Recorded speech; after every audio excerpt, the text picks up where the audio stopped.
से आलू पियाज टमाटो बटा मसला मुझे रेडी कर रखी। तो देखो ये मुझे आगुरी पोटल को अलरेडी भाजिक रखीदे केते सुंदर देखा जाउची। तो चलते एथर रेसिपी स्टार्ट करवा। तो फ्रेंड्स प्रथम मु गैस ऑन करी कड़े बसई और कड़े अलरेडी तेल पकई सारे। तो चलते एथर आम पियाज पकेवा। आमर तेल टी गरम हो मुझे पियाज पकईली। पियाज पकई सारापर आपण मैंने कौन करेंगे भलसे भाजीदेवे। पियाज हल्का ब्राउन कलर हैला पर्यंत आपण मैंने भाजुथे।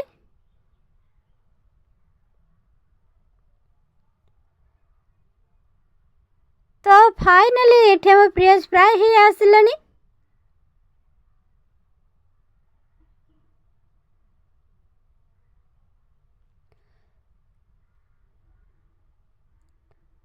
पियाज कलर अलरेडी पूरा चेंज हो गला, तेल भी छाड़ सारा। तो ये आम कौन करवा कि आम जो बाटिक रखि मसलाटा को पकेबा। किंतु ता पूर्वर मुझे कहबी जे मु जो बटा मसलाटे रखी से शिଳରେ बटा है। जीरा अदा रसुण पियाज तेजपत्र और डालचीनी एसबू को मु बाटिके रखी।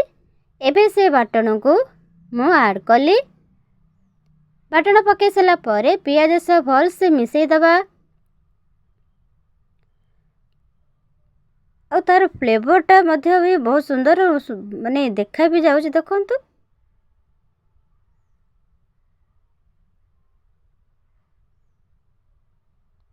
तो फ्रेंड्स ये आम कौन करवा आम मसलार पानीटा दबा।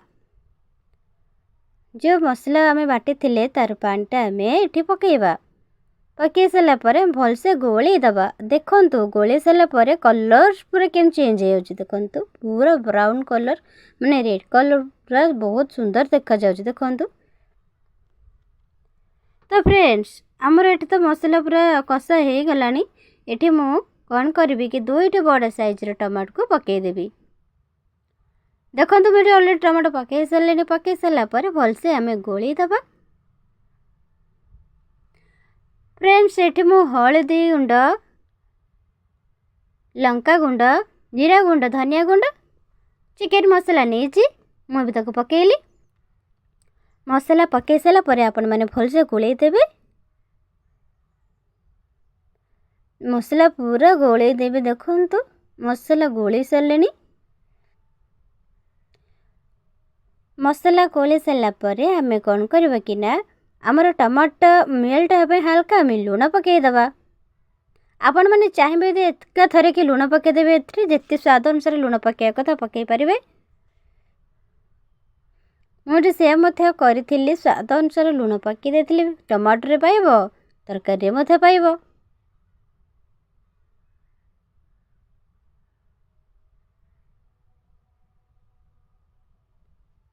तो फ्रेंड्स देखंतु हमर मसला थोड़ा रेडी हो गलानी। तो ये मु रखी आगुरी माने आलू पोटल को तेल रे भाजिक रखी। ये आम कौन करवा कि ना मोर तो टमाटो मेल्ट हो गलानी। आलू आ पोटल को पकईदबा। मसला तो रेडी हो गला। चलतु आलू आ पोटल को आम कौन करवा ना पकईदेवा। देखो मुझे भाजिक रखी आगुरी। तो मैं भी पकईदेली। पकई सारा पर कौन करेंगे कि आम भलसे गोलई दबा। जेमिति मसला पोटल आलू सह मिसी जीव आ पोटल भीतर को मसला जीव। मसला पकई सारा पर आम भलसे गोलई दबा। तो फ्रेंड्स मसला ये मु गोलई सारे। एथर अल्प टिके कभर करदबा। तो फाइनल में ठीक कभर कर सारे। किसी समय पर आम कौन करवा ना कभर टिके काढ़ीदबा। देखो तो ये कभर मु काढ़ी सारे। कभर काढ़ सारा पर पुणी से आम भलसे गोलई दबा। एथर मसला टी कौन कर पोटल भितर पुणी पशि जाइए और बहुत सुंदर देखा जाउची। आपण मैंने आपको एमती खाई पारे कषा करके। किंतु ये मु अल्प टिके पानी देवी।